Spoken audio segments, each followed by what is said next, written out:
Baruch Shabbat Yom, brothers and sisters, Hebrews in Jamaica, the Caribbeans to West, to the four corners of the earth, scatter greetings. This Shabbat lesson we will continue the series, Chokmah, Shalomah, and this is chapter part 6.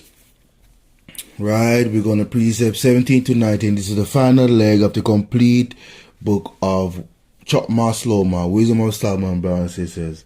Like I said, it's a beautiful book, and it brings all the attributes of my Father, our Father Yahuwah, Yahuwah and the Holy Son Yahushua Mashiach, and his interaction with his own ethnic people, Israel, and the struggles back and forth, and our redemption.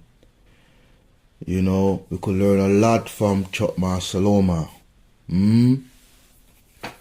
Alright, so let's get into it. Wisdom of Solomon, brothers and sisters, chapter 17. For great are thy judgments, and cannot be expressed. Therefore, unnurtured souls have erred. For when unrighteous men thought to oppress the holy nation, they being shut up in their houses, the prisoners of darkness and fettered with the bonds of a long night, laid their exile from the eternal providence. For while they suppose to lie hid in their secret sins, they are scattered under a dark veil of forgetfulness, being horribly astonished and troubled with strange apparitions. For neither might the corner that held them keep them from fear, but noise as of waters falling down sound about them, and sad vision appeared unto them with heavy countenances. No power of fire might give them light, neither could the bright flames of the stars endure to lighten that horrible night. Only there appeared unto them a fire kindled of itself, very dreadful, for being much terrified they thought the things which they saw to be worse than the sight they saw not.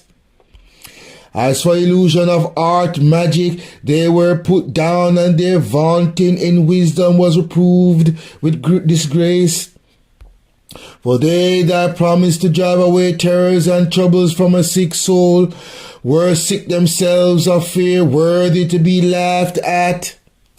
For though no terrible thing did fear them, yet being scared with beasts that passed by and hissing of serpents, they died for fear, denying that they saw the air, which could of no side be avoided. For wickedness condemned by her own witness is very timorous. For the wickedness condemned by their own witness is very timorous, and being pressed with conscience always forecasted grievous things. For fear is nothing else but a betraying of the succors which reason offereth, and the expectations from within being less counted, the ignorance more than the cause which bringeth the torment. But they sleep in the same sleep that night, which was indeed intolerable, and which came upon them out of the bottoms of inevitable hell, were partly vexed and monstrous apparitions, and partly fainted, their heart failing from a sudden fear and not looked for came upon them. So then whosoever there fell down was straightly kept shut up in a prison without iron bars. For whether he were husbandman or shepherd or a laborer in the field, he was overtaken, and endured that necessity which could not be avoided, for they were all bound with one chain of darkness. Whether it were a whistling wind, or a melodious noise of birds among the spreading branches, or a pleasing fall of water running violently, or a terrible sound of stones cast down, or a running that could not be seen, or skipping beasts, or a roaring voice of most savage wild beasts, or a rebounding echo from the hollow mountains, these things made them to swoon for fear. For the whole world shined with clear light, and none were hindered in their labor. Over them only was spread a heavy night, an image of that darkness which should afterward receive them, but yet were they unto themselves more grievous than the darkness.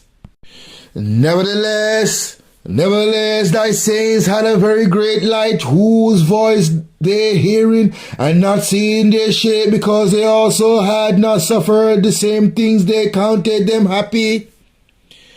But for that they did not hurt them now, of whom they had been wronged before, they thanked them and besought them pardon for that they had been enemies.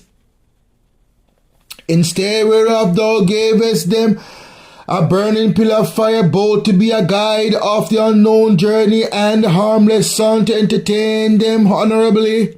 For they were worth to be deprived of light and imprisoned in darkness, who had kept thy sun shut up, by whom the uncorrupt light of the law was to be given unto the world.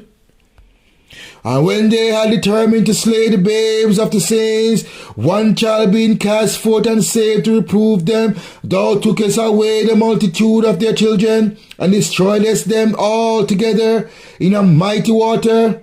O that night were our fathers certified afore, that assuredly known unto what oath they had given credence, they might afterwards be of good cheer.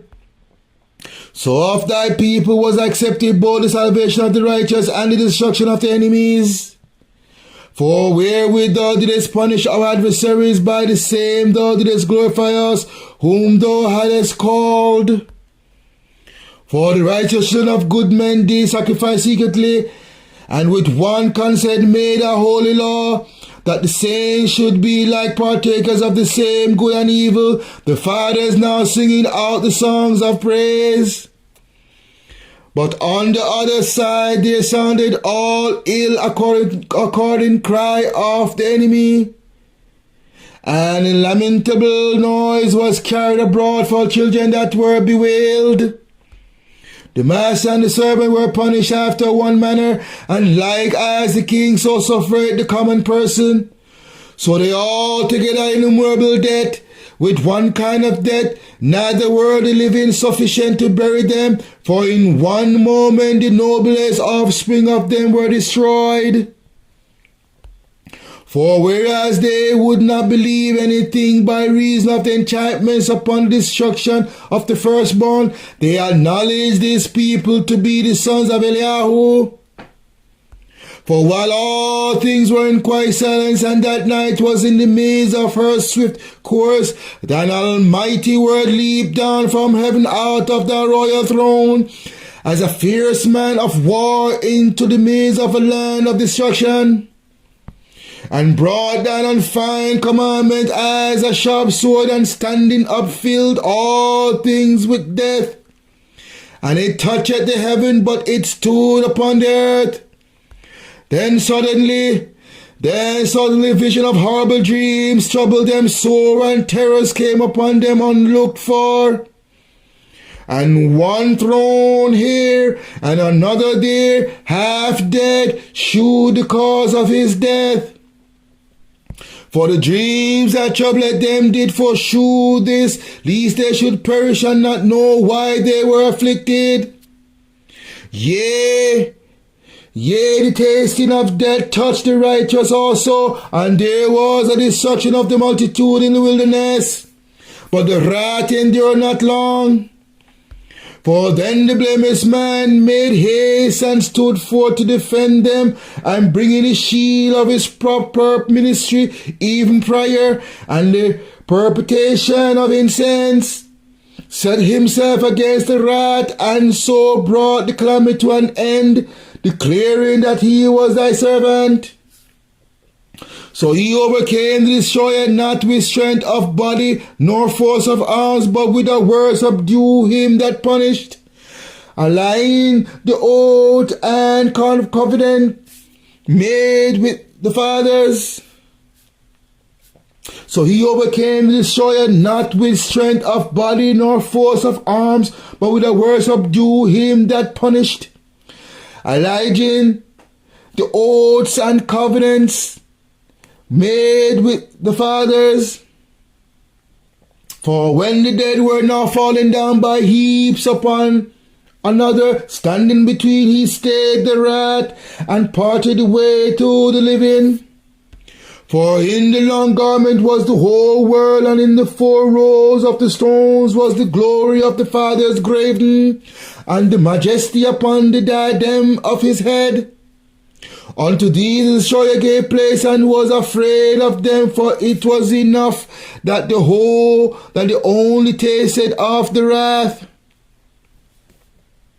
As for the ungodly, wrath came upon them without mercy unto the end, for he knew before what they would do, how that having given them leave to depart and sent them hastily away, they would repent and pursue them. For whilst they were yet mourning and making lamentation at the graves of the dead, they added another foolish device and pursued them as for fugitives, whom they had entreated to be gone. For the destiny whereof they were worthy drew them unto this end, and made them forget the things that had already happened, that they might fulfill the punishment which was wanting to their torments. And that thy people might pass a wonderful way, but they might find a strange death. For the whole creature in his proper kind was fashioned again, anew, serving the peculiar commandments that were given unto them, that thy children might be kept without hurt, as namely a cloud shadow in the camp, and where water stood before dry land appeared, and out of the Red Sea a way without impediment, and out of the violent stream a green field, where through all the people went that were defended with thy hand, seeing thy marvelous strange wonders. For they went a large like horses and leaped like lambs, praising thee, O Yahuwah, who hadst delivered them. For they were yet mindful of the things that were done while they sojourned in the strange land, how the ground brought forth flies instead of cattle, and how the river cast up a multitude of frogs instead of fishes. But afterwards they saw a new generation of fowls, when being led with the appetite they asked delicate meats. For quails came up unto them from the sea for their containment. For quails came up unto them from the seas for their contentment. And punishment came upon the sinners, not without former signs, by the force of thunders, for they suffered justly according to their own wickedness. Insomuch they use a more hard and hateful behavior towards strangers. For the Sodomites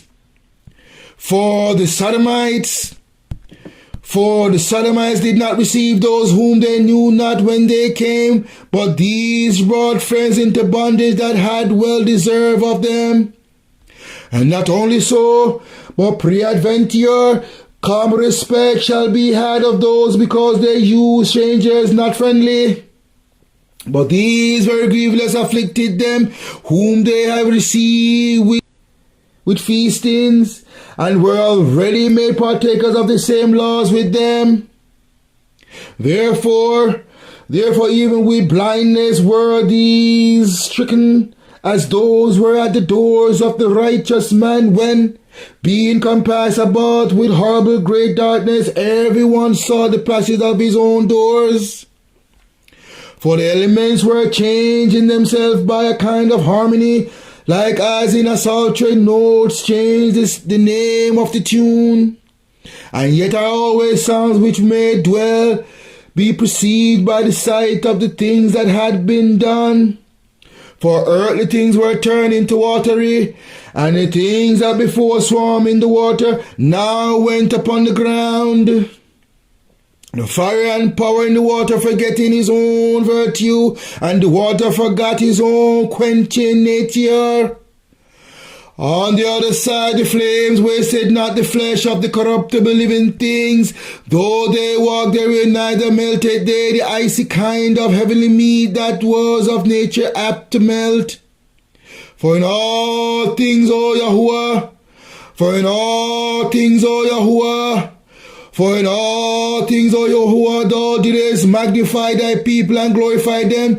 Neither didst thou lightly regard them, but didst assist them in every time and place. Okay, brothers and sisters, we're gonna precept chapter 17, where we just read 17 to 19. Right? 17 to 19. The 19th chapter will not have a precept. So we're gonna precept 17 and 18. Get the understanding thereof. So we're gonna precept verse 7 of Chokmah Shalomah chapter 17. Right? So we're gonna go to Shemot, Exodus 7, 1 to 12. So verse 7 of Chokmah Shalomah in chapter 17 states, as for the illusion of the art magic, they were put down, and their vaunting in wisdom was reproved with disgrace. So this is referring to Pharaoh and his his witch doctors and witchcraft and magicians. They try to use their black art magic to compare and to compete with the Most High holy holy signs and wonders and judgment. So we're going to take it from Shemot, Exodus 7, 1 to 12. We're going to bring out that what we just read concerning Chokmah Shalomah in verse 7. Right? And as for the illusion of the art magic, so the illusion of the art magic is an illusion. Black magic and so forth is an illusion. A way to deceive. A way to trick you into believing that this person have this power, that person have that power, because they show it to you, right? It's a real thing. But at the same time, it's an illusion, a deception. Right? Just like with these guys today, when you go, they have their magic shows and stuff. That is what is called illusion. They conjure a spirit from Hashatan, their father, to trick you, the unsuspected, in believing that they have some type of supernatural power when they don't. It's conjured spirit that's working inside of them, demonic spirit that's working inside of them. That's the illusion it gives to make you think that they have power, but they're not. But it's a spirit behind them that giving them that power. Hence, form the illusion. So we gotta be careful, brothers and sisters, because that type of deception is a very deadly deception. You understand? It's a very deadly deception that will lead you into worshiping man as some type of God. The same thing happened in our society here in the West and the Caribbeans. We like to put humans as God because of what was taught to us by this wicked Babylonian racist system. Giving us white Jesus as some type of savior for the black population, so-called. Ethne Israel were descendants of Hebrews and Hebrew slaves. So in order to combat that and don't have no knowledge of the scriptures, you go and seek out some replacement of the Eliyahu of Israel. So you start looking to man like for in Jamaica, the Rasta camps. They view Haile Selassie as some type of deity, which is wrong, even though this man is a Christian. You understand? He believes in Christ, the Mashiach. So how can you worship somebody that believes in Eliyahu? That don't make any sense. But this is coming out of slavery, the oppression, and the lies taught to us by this wicked Babylonian Caucasian system, Edomite system. So I tell my people, turn from your wicked ways. Flee all manner of religion and camps and truly seek the Most High on an individual stand. Make a personal connection with the Most High. Be intimate with the Mashiach. And he will reveal the Ruach HaKodesh to you, that you may serve him in spirit and in truth.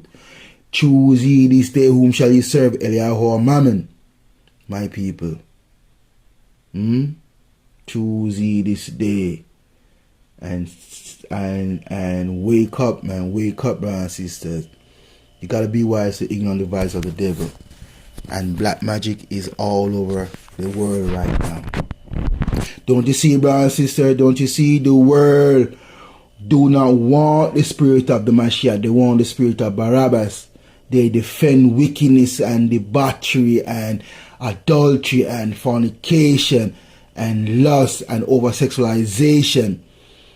Violence, envy, strife, hatred. This is what they endorse and co-sign. And so shall you reap, so shall you sow. Let the word of Yah be fulfilled. Alright, so let us go to Shemot, Exodus 7:1-12. And Yahuwah said unto Moshe, see, I have made thee Eliyahu, a god to Pharaoh. And Aaron thy brother shall be thy prophet. Thou shalt speak all that I command thee. And Aaron thy brother shall speak unto Pharaoh, that he send the children of Israel out of his land. And I will harden Pharaoh's heart, and multiply my signs and my wonders in the land of Mizraim. But Pharaoh shall not hearken unto you, that I may lay my hand upon Mizraim, and bring forth my armies and my people, the children of Israel, out of the land of Mizraim by great judgments. And the Mizraim shall know that I am Yahuwah, when I stretch forth my hand upon Mizraim, and bring out the children of Israel from among them. And Moshe and Aaron did as Yahuwah commanded them, so did they. And Moshe and Aaron did as Yahuwah commanded them, so did they. And Moshe was 80 years old, and Aaron 83 years old, when they spake unto Pharaoh. And Yahuwah spake unto Moshe and unto Aaron, saying, when Pharaoh shall speak unto you, saying, shew a miracle for you, then thou shalt say unto Aaron, take thy rod and cast it before Pharaoh, and it shall become a serpent.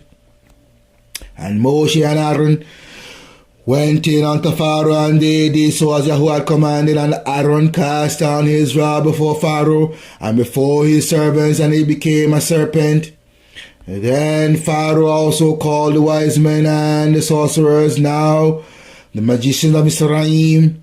They also did in a like manner with the enchantments, for they cast down every man his rod, and they became serpent, but Aaron's rod swallowed up their rods. So you see, the Most High show you the showdown between good and evil. Yes, the evil one got come with his magic. But that is an illusion compared to the Most High miracles and wonders and signs. You see, brothers and sisters, that's just a counterfeit to what the Most High, because you see what the Most High miracles and signs and wonders did right after the magicians and enchanters, right, came with their rods. They prayed to their god Hashatan, and Hashatan gave them the power to, by the will of the Most High though, because the showdown, to turn their rods also into serpent, and they begin to fight. But guess what happened? Well, within that fighting, the miracle took place. The Most High serpent, the King Cobra, eat up all the other serpents, the other snake.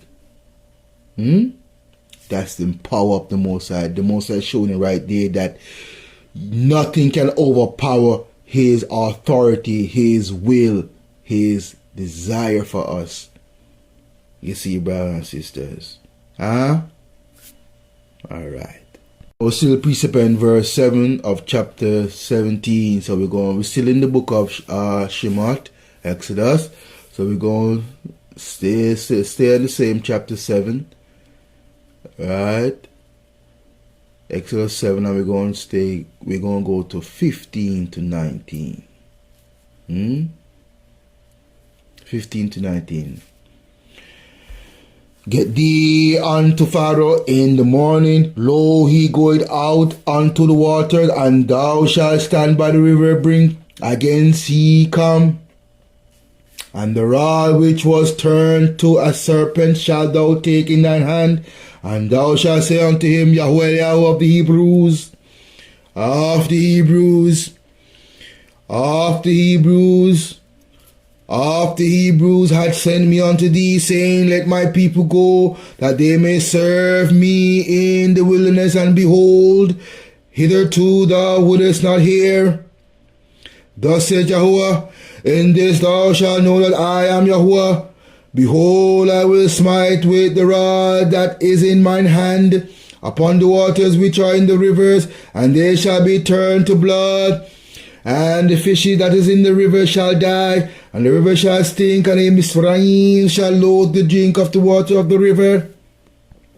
And Yahuwah spake unto Moshe, say unto Aaron, take thy rod and stretch out thine hand unto the waters of Mizraim, upon their streams, and upon their rivers, and upon their ponds, and upon all their pools of water, that they may become blood, and that there may be blood throughout all the land of Mizraim, both in vessel of wood and in vessel of stone.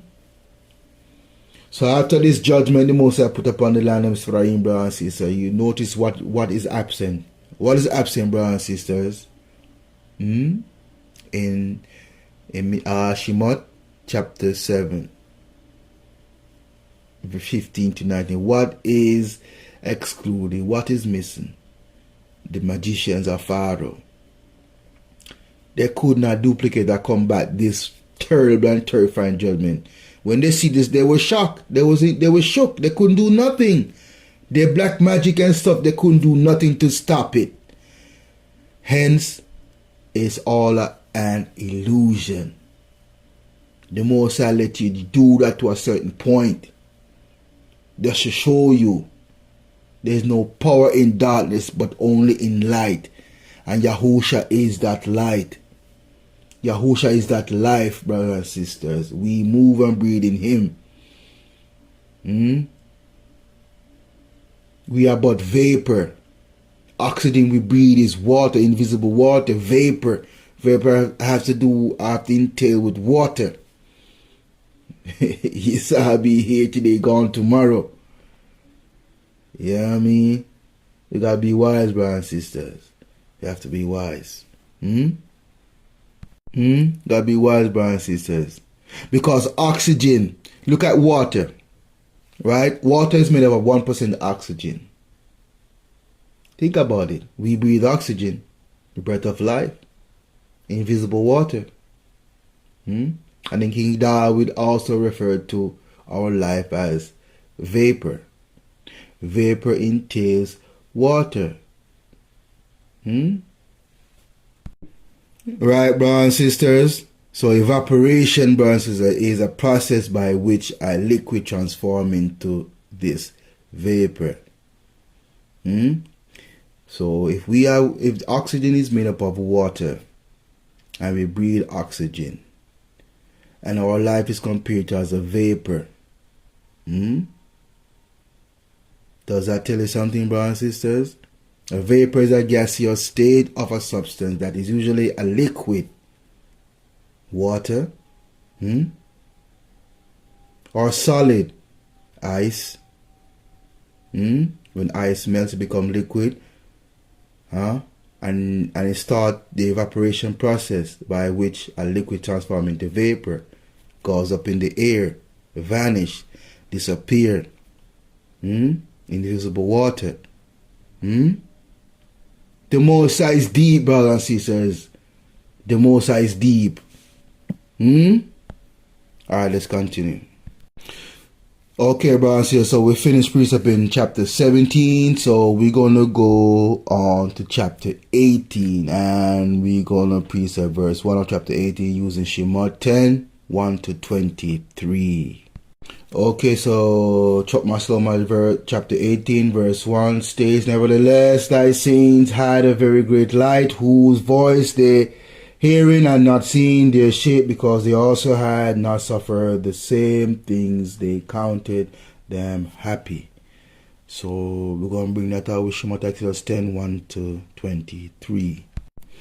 It's on the screen, Shemot Exodus 10, 1 to 23. And Yahuwah said unto Moshe, Go in unto Pharaoh, for I have hardened his heart and the heart of his servants, that I may shew these my signs before him, and that thou mightest tell in the ears of thy sons and of thy sons' son, that what things I have wrought in Mizraim, and my signs which I have done among them, that ye may know now, ye may know how that I am Yahuwah.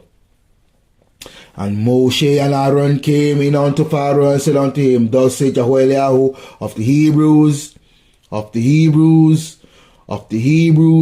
how long wilt thou refuse to humble thyself before me? Let my people go, that they may serve me. Else, if thou refuse to let my people go, behold, tomorrow will I bring the locusts unto thy coast, and they shall cover the face of the earth, that one cannot be able to see the earth. And they shall eat the residue of that which is escaped, which remaineth unto you from the hail, and shall eat every tree which groweth for you out of the field. And they shall fill thy houses, and the houses of thy servants, and the houses of all the Mizraims, which neither thy fathers nor thy fathers' fathers have seen since the day that they were upon the earth, upon this day. And he turned himself on and went out from Pharaoh. And Pharaoh's servants said unto him, How long shall this man be a snare unto us? Let the men go, that they may serve Yahuwah the Eliyahu. Knowest thou not yet that Mizraim is destroyed? And Moshe and Aaron were brought again unto Pharaoh, and he said unto them, Go, serve Yahuwah your Eliyahu. But who are they shall go that shall go? And Moses said, We will go with our young, and with our old, and with our sons, and with our daughters, with our flocks, and with our herds will we go, for we must hold a feast unto Yahuwah. And he said unto them, Let Yahuwah be so with you, so I will let you go, and your little ones. Look to it, for evil is before you. Not so, go now, ye that are men, and serve Yahuwah, for that he did desire, and they were driven out from Pharaoh's presence. And Yahuwah said unto Moshe, Stretch out thine hand over the land of Mizraim for the locusts, that they may come upon the land of Mizraim and eat every herb of the land, even all that the hail had lifted. And Moshe stretched forth his rod over the land of Mizraim, and Yahuwah brought an east wind upon the land all that day and all that night. And when it was morning, the east wind brought the locusts, and the locusts went up over all the land of Mizraim, and rested in all the coasts of Mizraim. Very grievous were they brought before them. There was no such locusts as they, neither after them shall be such. For they covered the face of the whole earth, so that the land was darkened, and they did eat every herb of the land, and all the fruits of the trees which the hail had left, and there remained not any green thing in the trees, or in the herbs of the fields, through all the land of Mizraim. Then Pharaoh called for Moshe and Aaron in haste, and he said, I have sinned against Yahuwah your Eliyahu, and against you. Now, therefore, forgive, I pray thee, my sin only this once, and entreat Yahuwah your Eliyahu, that he may take away from me this debt only. And he went out from Pharaoh's and entreated Yahuwah, and Yahuwah turned a mighty strongest wind, which took away the locusts, and cast them into the Red Sea. There remained not one locust in all the coasts of Mizraim. But Yahuwah hardens Pharaoh's heart, so that he would not let the children of Israel go. And Yahuwah said unto Moshe, stretch out thine hand towards heaven, that there may be darkness over the land of Mizraim, even darkness which may be felt. And Moshe stretched forth his hand towards heaven, and there was a thick darkness in all the land of Mizraim 3 days. They saw not one another, neither rose any from his place for 3 days. But all the children of Israel had light in their dwelling. Think about that. So the very great light, even though Mizraim was in darkness via the locusts, but I've nevertheless the saints had very great light, brothers and sisters. And that very light was what? And who? Yahusha. He was always there, brothers and sisters. He was always there. Thy word is a lamp unto thy feet and a light unto thy path, brothers and sisters. Okay, brothers and sisters, so we're going to precept verse 3 of same chapter 18 of Chokmah Shalomah, verse 3. Verse 3 states, instead whereof thou gavest them a burning pillar of fire, both to be a guide of the unknown journey, and a harmless sun to entertain them honorably. So we're going to go to Chapt 13, 1 to 21. Let's go to 1 to 22. We're going to talk about that fire and that light. That pillar of fire, that burning pillar of fire. So let's go check that out in Chapt. Exodus 13 on the screen. And Yahuwah spake unto Moses, saying, sanctify unto me all the firstborn, whatsoever openeth the womb among the children of Israel, both of man and of beast, it is mine. And Moshe said unto the people, remember this day in which ye came out from Israel, out of the house of bondage, for by strength and of hand Yahuwah brought you out from this place. There shall no leavened bread be eaten. This day came ye out in the month Abib. So the month of Abib is April, first month on the Hebrew calendar. This all took place in April, March, April. Remember that day. Verse 5, and it shall be when Yahuwah shall bring thee into the land of the Canaanites and the Hittites and the Amorites and the Hittites and the Jebusites, which he sware unto thy fathers to give thee a land flowing with milk and honey, that thou shalt keep this service in this month, April, Abib. 7 days thou shalt eat unleavened bread, and in the 7th day shall be a feast to Yahuwah. Unleavened bread shall be eaten 7 days, and there shall no leavened bread be seen with thee, neither shall there be leaven seen with thee in all thy quarters. And thou shalt shew thy son in that day, saying, this is done because of that which Yahuwah did unto me when I came forth out of Mizraim. And it shall be for a sign unto thee upon thine hand, and for a memorial between thine eyes, that Yahuwah's law may be in the mouth. For with a strong hand Yahuwah brought thee out of Mizraim. Thou shalt therefore keep this ordinance in his season from year to year. And it shall be when Yahuwah shall bring thee into the land of Canaanites, as he sware unto thee and to thy fathers, and shall give it to thee, that thou shalt set apart unto Yahuwah all that openeth the matrix. So you see that the matrix is the womb, a portal. The Moses telling the womb is a portal that all life come through by the planting of the seed of the man, which is the life, which is the root. I tell you, we are mysterious beings, both male and female, if we just come back to the Most High. And you see the Babylonian use the same matrix. And you see how they use that matrix, the word matrix, and formation, and turn it into an AI product. Matrix is a secret spiritual thing that the Most High bless male and female with. Especially women. The womb is a matrix, a portal that all life come through. You see. But that portal and that matrix cannot be, what's the word I'm looking for? Activated. That womb cannot be activated without the root. You understand? Without the root, bro, which is the seed. The seed of the man is the key to unlock the matrix. So that life can come through. You see, brothers and sisters. And how you know it's the womb it is referring to? You see what it says, right?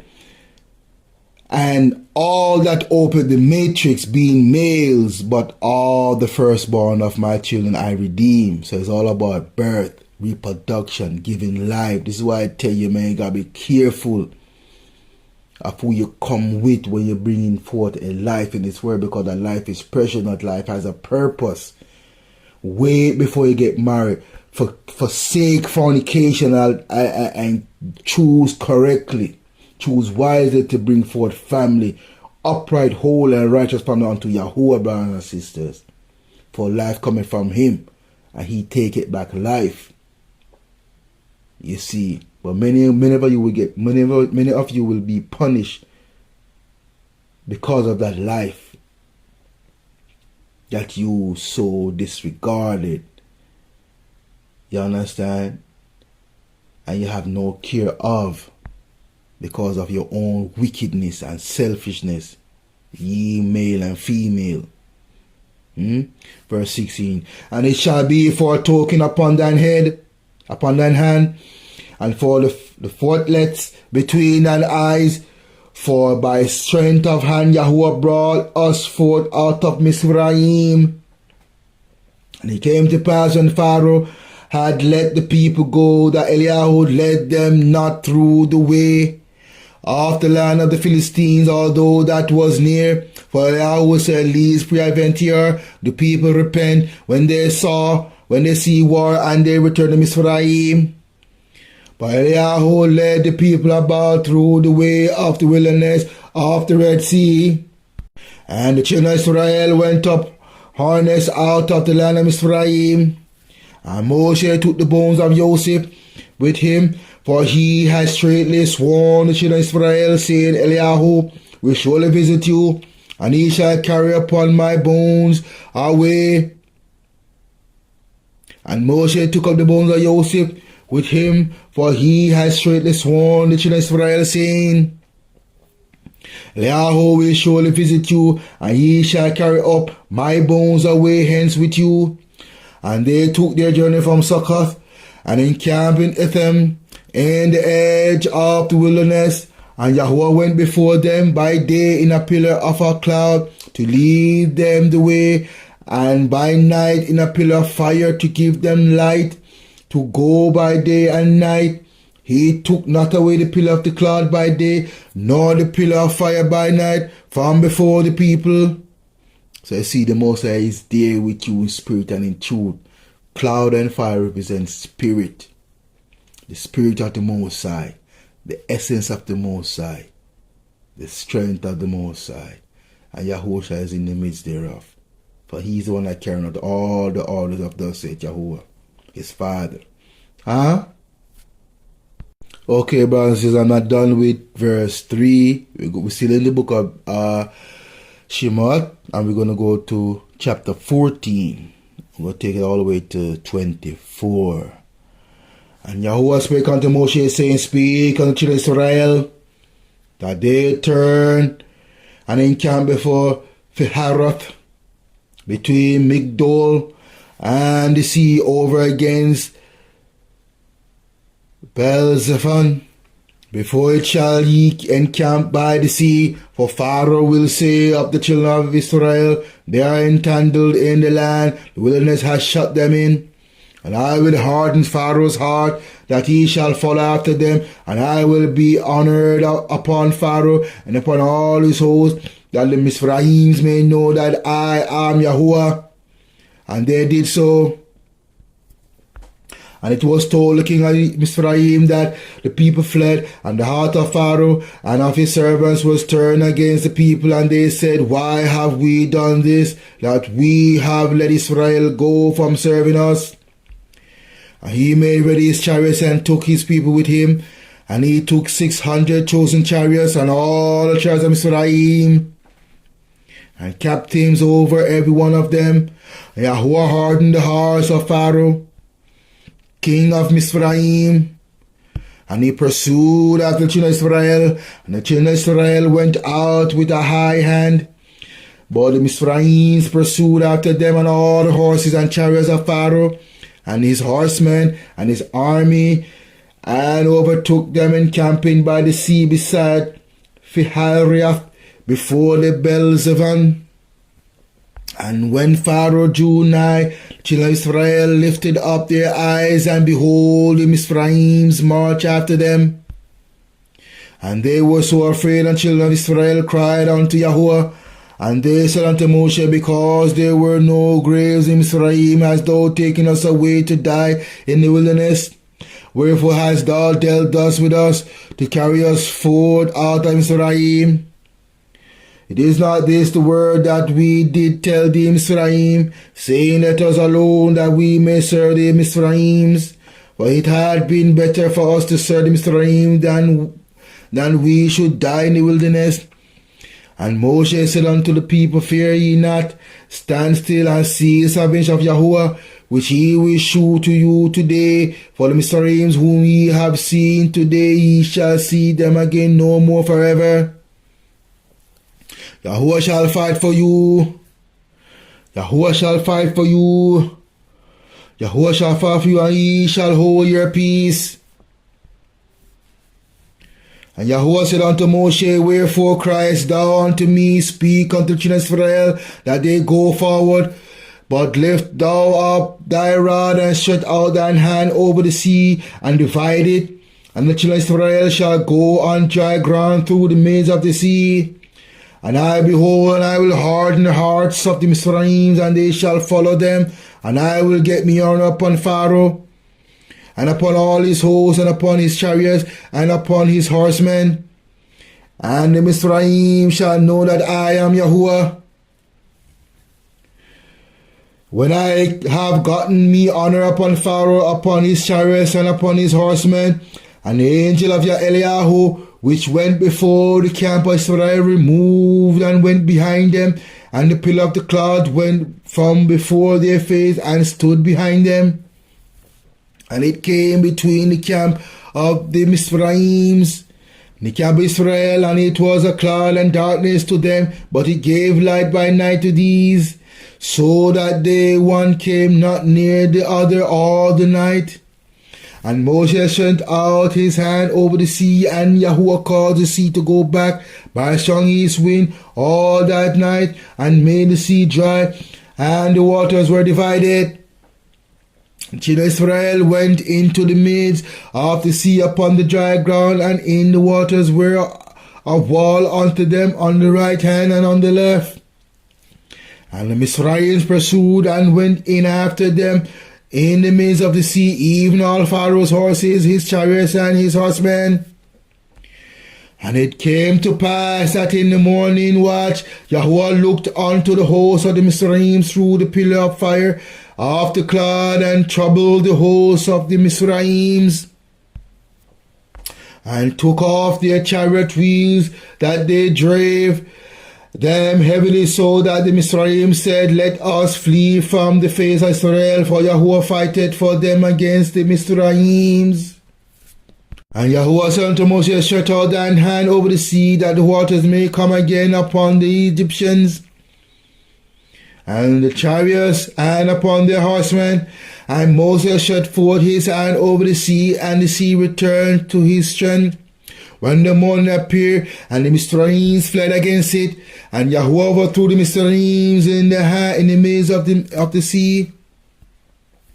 And the waters returned and covered the chariots, and the horsemen, and the hosts, and all the hosts of the Pharaohs that came into the sea after them.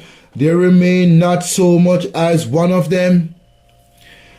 But the children of Israel walk upon dry land in the midst of the sea, and the waters were a wall unto them on their right hand and on their left. Thus Yahuwah saved Israel, that they out of the hand of the Mizraims.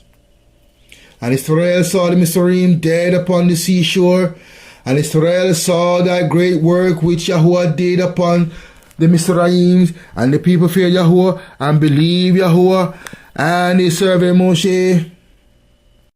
I'm not done, brothers. You think I'm done with verse 3? No, I'm not done, brothers. He says we're going to bring it out some more, even though Exodus 10, 13, and 14 did so, but David is going to recount what took place in Tehillim 78. Give ear, O my people, to my law. Incline your ears to the words of my mouth. I will open my mouth in a parable. I will utter dark sayings of old, which we have heard and known, and our fathers have told us.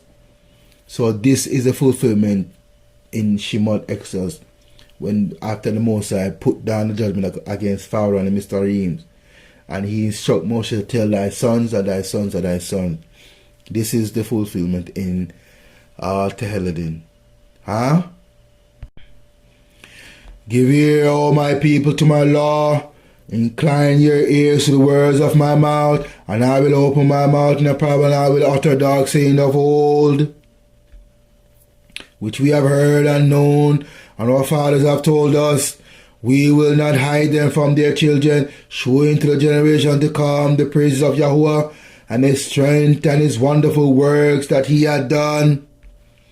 For he established a testimony in Yaakov and appointed a law in Israel, which he commanded our fathers, that they should make them known to their children, that the generation to come might know them, even the children which should be born, who should arise and declare them to their children, that they might set their hope in Eliyahu, and not forget the works of Eliyahu, but keep his commandments, and might not be as their fathers, a stubborn and rebellious generation, a generation that set not their heart aright, and whose spirit was not steadfast with Eliyahu.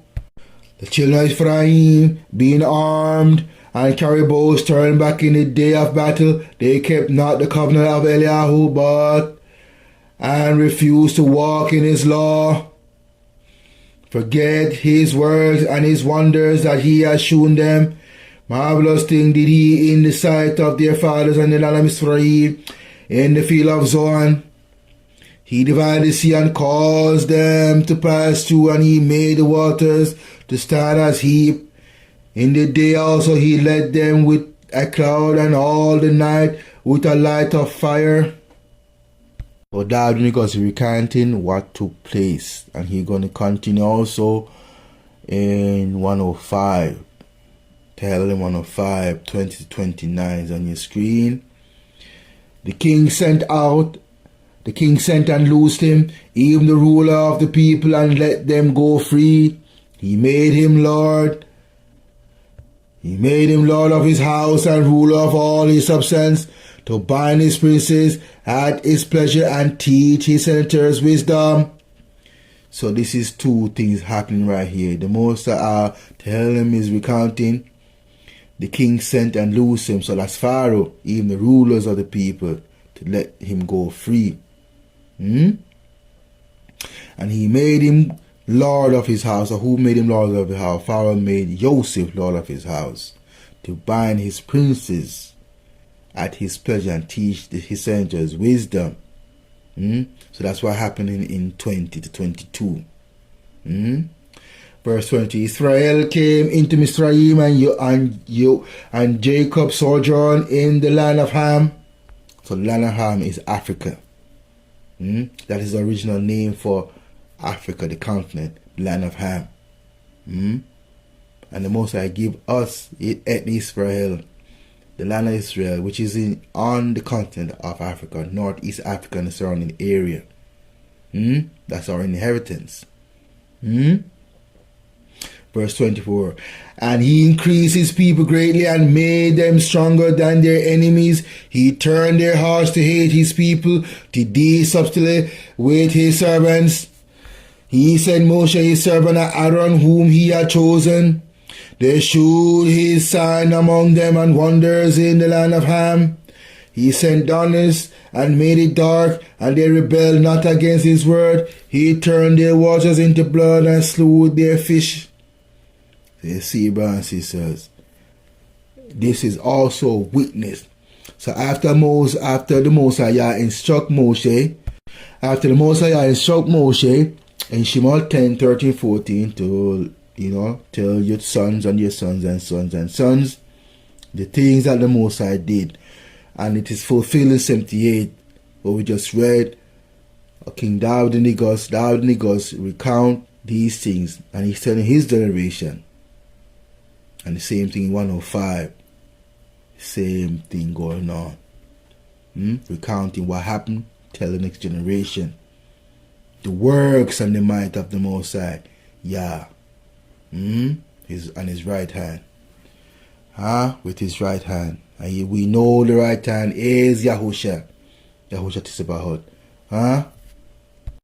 Okay, brothers and sisters, we at verse 5 and we're going to Precept verse 5 and 6 of chapter 18 of Chokmah Shalomah.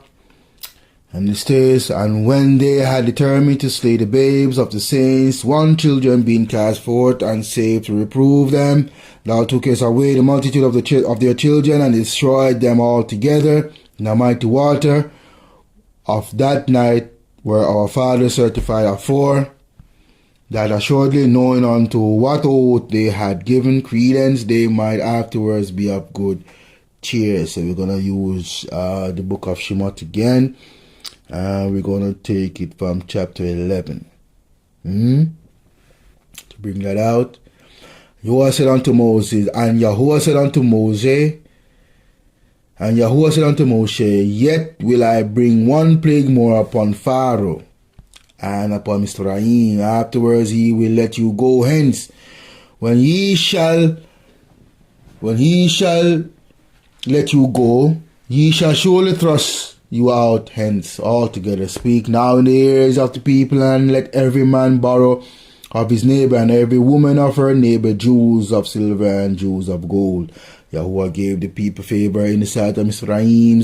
Moreover, the man Moshe was very great in the land of Mizraim, in the sight of Pharaoh's servants, and in the sight of the people.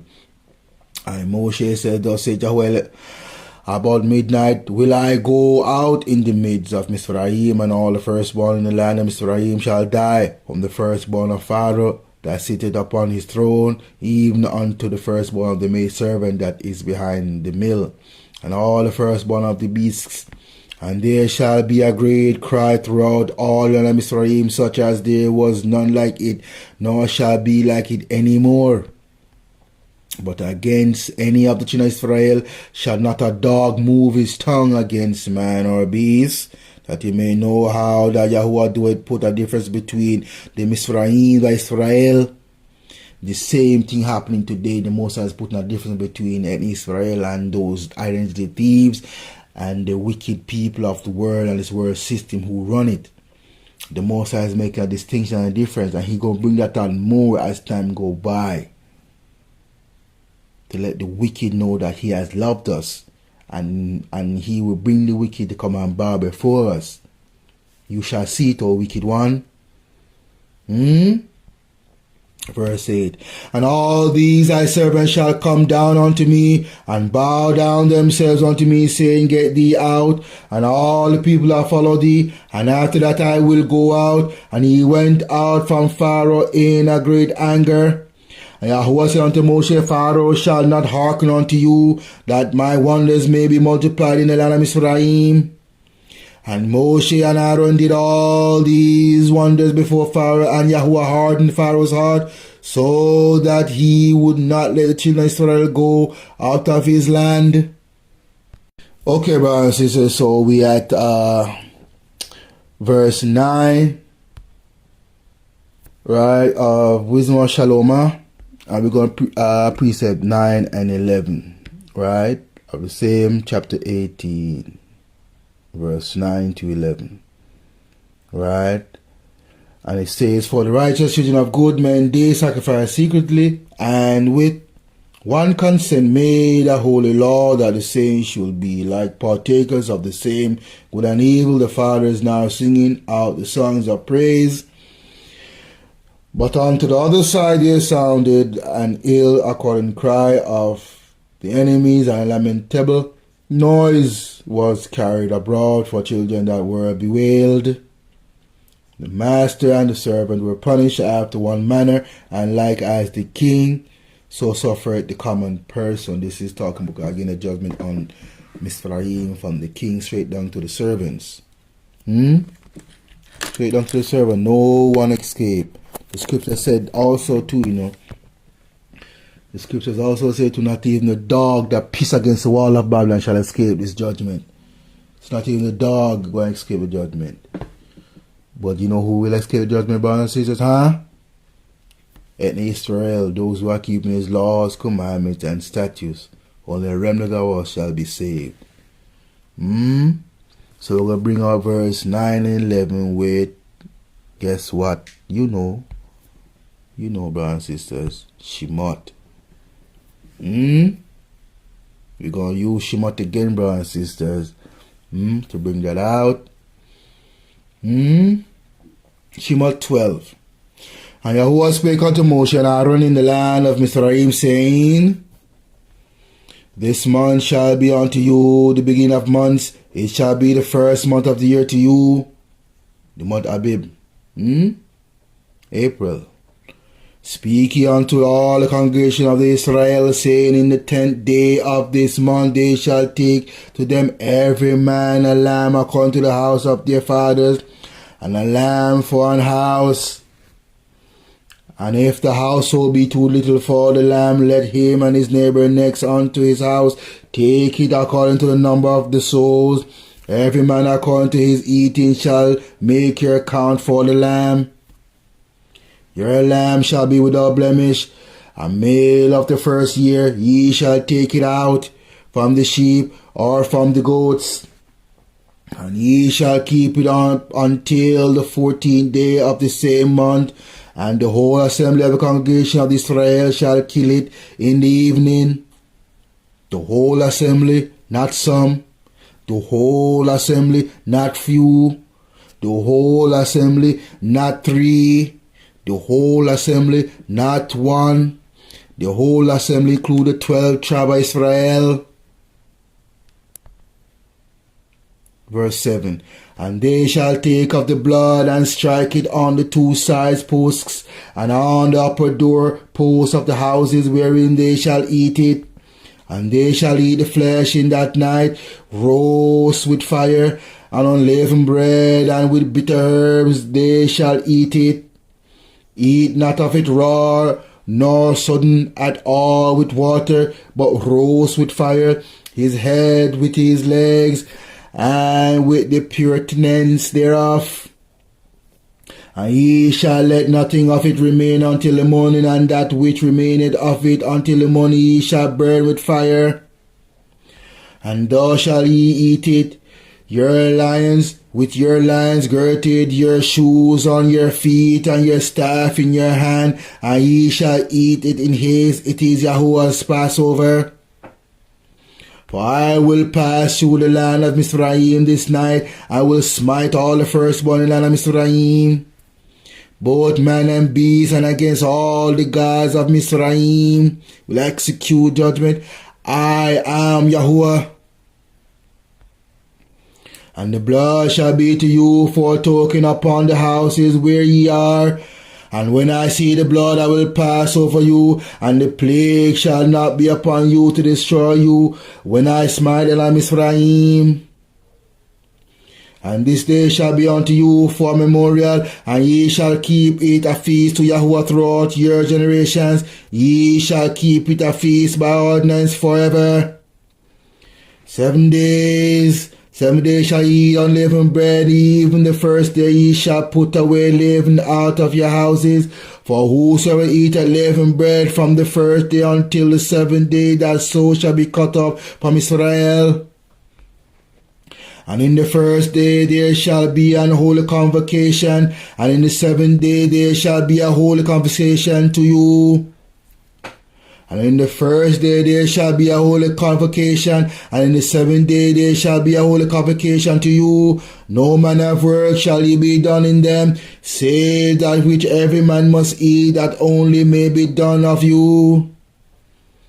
And ye shall observe the feast of unleavened bread, for in this same day have I brought your armies out of the land of Mizraim. Therefore shall ye observe this day in your generation by ordinance forever. In the first month of the 14th day of the month at even, ye shall eat unleavened bread until the 21st day of the month at even. 7 days. 7 days shall there be no leaven found in your houses, for whosoever eateth that which is leaven, even that soul shall be cut off from the congregation of Israel, whether he be a stranger or born in the land. Ye shall eat nothing leavened. In all your habitations shall ye eat unleavened bread. Then Moshe called for all the elders of Israel and said unto them, Draw out and take you a lamb according to your families, and kill the Passover. And ye shall take a bunch of hyssop and dip it in the blood that is in the basin, and strike the lintel and the two side posts, and with the two side posts with the blood that is in the basin. And none of you shall go out at the door of his house until the morning. For Yahuwah will pass through to smite the Mizraims. And when he seeth the blood upon the lintel and on the two side posts, Yahuwah will pass over the door, and will not suffer the destroyer to come in unto your houses to smite you. And he shall observe these things for ordinance to thee and to thy sons forever.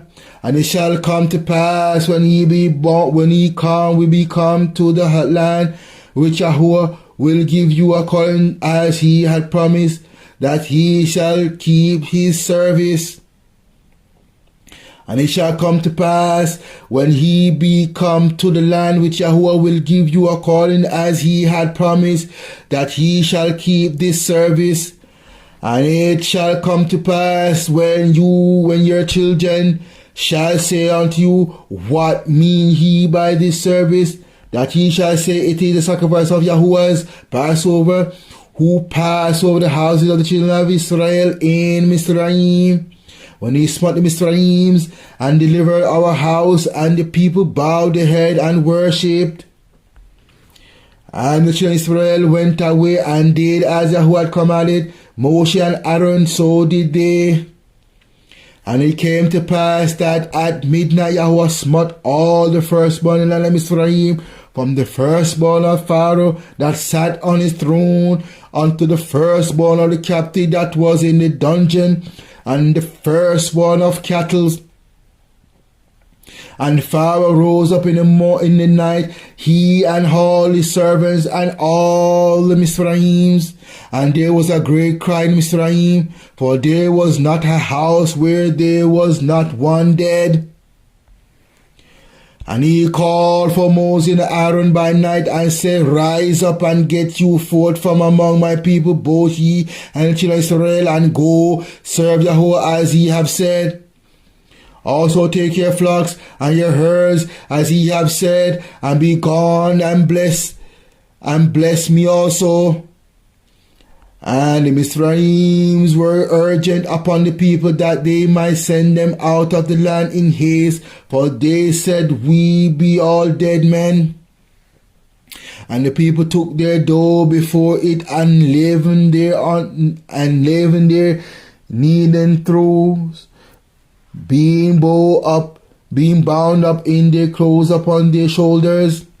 And the children of Israel did according to the word of Moses, and they borrowed of the Mizraim jewels and silvers, and jewels of silver, and jewels of gold and raiment. And Yahuwah gave the people favor in the sight of the Mizraim, so that they lent unto them such things as they required, and they spoiled the Mizraims. And the children of Israel journeyed from Ramses to Sukkot, about 600,000 on foot, that were men besides children. And a mixed multitude went up also with them, and flocks and herds, every even very much cattle. And they baked unleavened cakes of the dough which they brought forth out of Mizraim, for it was not leavened, because they were thrust out of Mizraim, and could not tarry, neither had they prepared for themselves any victuals. Now the sojourn of the children of Israel who dwelt in Mizraim was 430 years, and it came to pass at the end of the 430 years, even the self same day, it came to pass that all the hosts of Yahuwah went out from the land of Mizraim. It is a night to be much observed unto Yahuwah for bringing them out from the land of Mizraim. This is that night of Yahuwah to be observed for all children of Israel in their generations. And Yahuwah said unto Moshe and Aaron, this is the ordinance of the Passover, there shall no stranger eat thereof. But every man's servant that is bought for money, when thou hast circumcised him, then shall ye eat thereof. A foreigner and a hired servant shall not eat thereof. In one house shall it be eaten. Thou shalt not carry forth out of the flesh abroad out of the house, neither shall it break a bone thereof. All congregation of Israel shall keep it. And when a stranger shall sojourn with thee, and will keep the Passover to Yahuwah, let all his male be circumcised, and then let him come near and keep it. And he shall be as one that is born in land, for no uncircumcised person shall eat thereof. One law shall be to him that is homeborn, and unto the stranger that sojourn among you. One law shall be to him that is homeborn, and unto the stranger that sojourn among you. Thus did all the children of Israel, as Yahuwah commanded Moshe and Aaron. So did they, and it came to pass the same day that Yahuwah did bring the children of Israel out of the land of Mizraim by their armies. So you see, brothers and sisters, Yahuwah is mighty in battle. Yahuwah is a saving grace, brothers and sisters. So what kneading troughs mean? Biblical meaning of kneading troughs. Let's find out, brothers and sisters, Okay, brothers and sisters, kneading trough, right? Kneading trough. Biblical meaning of kneading trough, also known as a kneading bowl, is a literal vessel for preparing dough and symbol of daily subsistence, provision, and blessing. It is physical importance is shown in its presence during the plagues of Mizraim, with unleavened dough, and the bowls were carried in haste by the departing Israelites, and its symbolic meaning highlighted in the blessing of Deuteronomy of Abraham, where a blessed kneading bowl signifies abundant provision. In the context of the Shemot from Mizraim, during the plague of frogs, and kneading troughs were infested with frogs. Later, as the Israelites fled Mizraim in haste, they took their dough and their kneading bowls, and with them wrapped in their cloaks. This act became a symbol of their rapid departure and testimony of Eliyahu's deliverance. To look at the screen, you will see a picture of the kneading trough. You see, brothers and sisters, see the image of the kneading trough. What it resembles, brothers and sisters. Take a look at it. Guess what it resembles? You got it. The ark that Noah built. Shaped like a boat, a big, huge boat, right? Okay, brothers and sisters, let's move on. Okay, brothers and sisters, so we're going to Precept 20 of chapter 18, and 20 stays in chapter 18 of Chokmah, Shalomah, Wisdom of Solomon. Yea, the tasting of death touched the righteous also, and there was a destruction of the multitude in the wilderness, but the wrath endured not long. So what this is talking about in Chokmah, Shalomah, the righteous is who? Ethnic Israel. The righteousness is who? Ethnic Israel. They were the one that was touched also by death. How so? When they kindled the wrath of the Mosai against, and the Mosai sent fiery serpent, and the Mosai split open the earth and swallow up Satan and all the wicked that go against the Mosai. Lightning and thunder, earthquake, huh? Brothers and sisters, so we're going to use Bibbin Bar. Bibbin Bar 16, we're going to start with 40 to 46.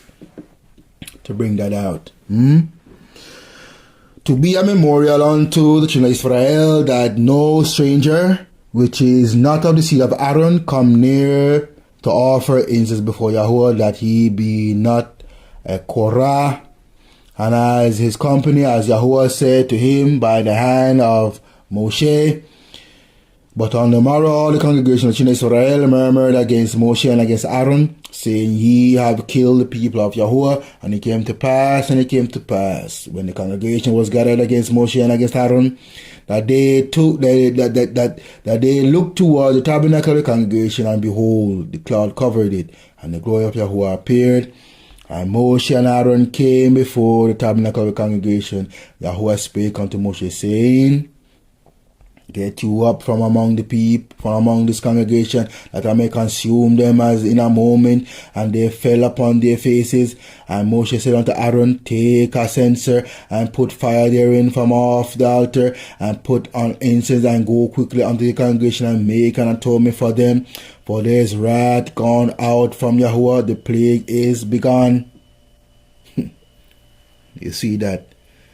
Death touched the righteous because of the continually murmuring and complaining. The most I don't like a complainer. You complain too much, especially when something that is not warranted for complaint.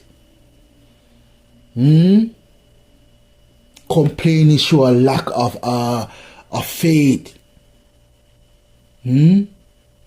Complain about the situation will not change the situation. You gotta change the situation yourself.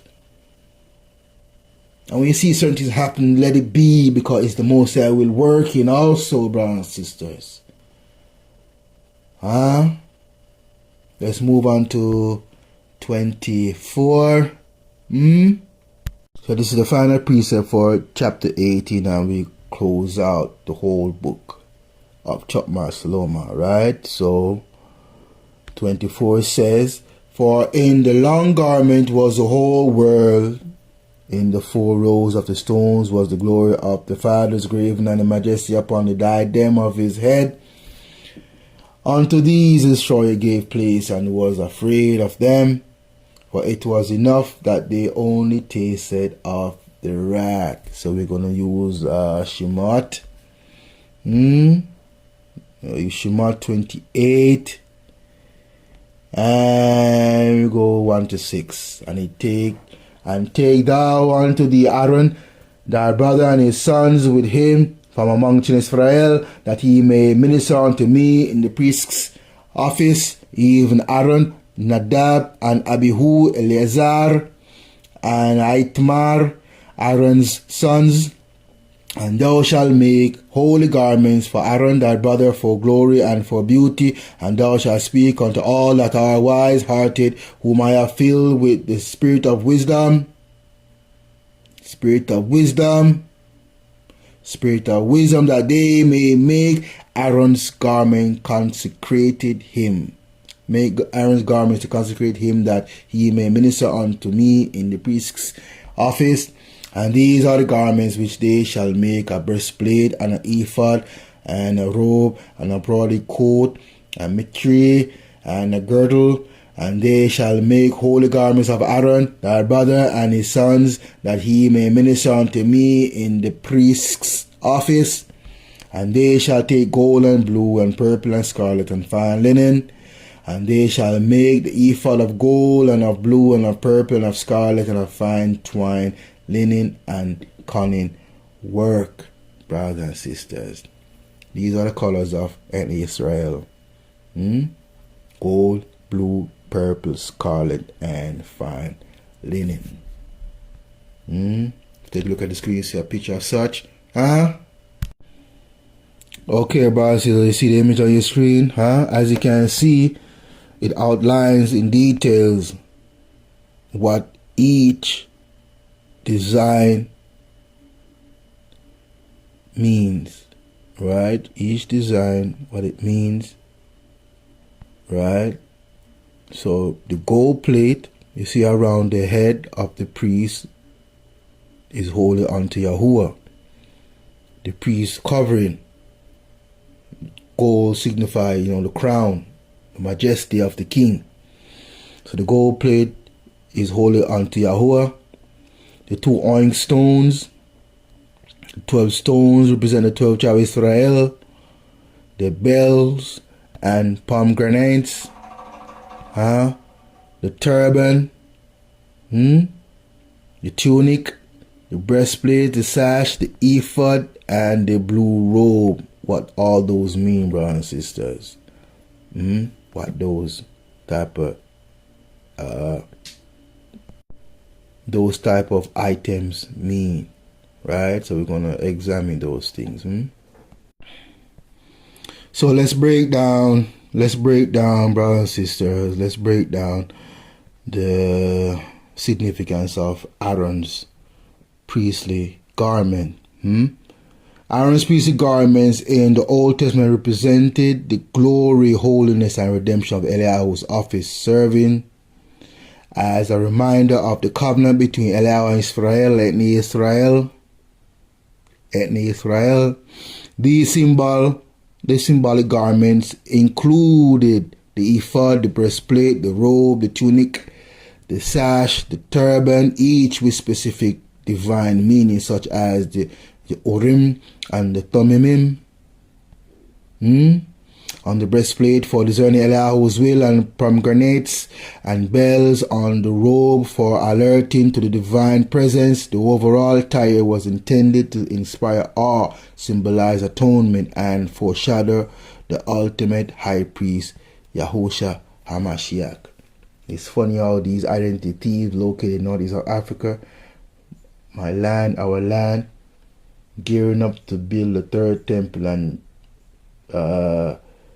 getting their so-called Kohanim, Europeans who have nothing to do with that region or are they ethnic to that region, yet still they claim they have their priests ready and so forth from Aaron's line, and all manner of lies, brothers and sisters. And those people over there, they don't believe in the Mashiach. They're still waiting for the Christ, for the Mashiach to return, which will be the Antichrist for them. So why would you partake in priestly duties when the priestly duty and the priestly office itself is a foreshadow of Yahushua Mashiach, whom you don't believe in, who you don't consider as Eliyahu, even though it's over and over in the Bible. The Bible tells us that he is. Some crazy work going on there, brothers and sisters? Symbolic meaning is a specific garment. Ephod. This was a cord garment made of interwoven gold, blue, purple, and scarlet threads and fine linen, symbolizing the priest's meditation between Eliyahu and his people. Bless the breastplate attached to the ephod. The breastplate contained the Urim and the Thummim for discerning Eliyahu's will, and 12 precious stones, each inscribed with the name of an Israelite tribe, symbolizing the high priest carrying the entire nation on his heart. The robe of the ephod, a blue robe with a woven edge and a hem decorated with blue, purple, and scarlet yarn, pomegranates, and gold bells. The sound of the bell served to alert the divine presence of the high priest's approach. A tunic, sash, and mitre, turban, a white linen tunic, sash of the same woven material, and a turban of mitre. And turban include the gold plate inscribed with "Holy to Yahuwah," signifying the people worship was only and acceptable to Yahuwah. Glory and beauty. The garments were designed for glory and beauty, reflecting Eliyahu's splendor and holiness and inspiring reverence in the people. Atonement and redemption. Each garment was a symbol of Eliyahu's work of redemption and the high priest's role in atoning for sin. Covenant and intercession. The attire symbolized the covenant relationship between Eliyahu and Israel, with the high priest acting as intercessor, carrying the tribes before Eliyahu, foreshadowing the Mashiach. The garments also serve as a foreshadowing of Yahushua Mashiach, the true high priest, eternal high priest, forever high priest, who would perfectly fulfill the role of mediator between Eliyahu and man. There's one mediator between Eliyahu and man, and that's the man Yahushua Mashiach. So on that note, Brokia, what is about? Brokia Yahushua Mashiach, Shana, Vishna, blessed love, and Shalom.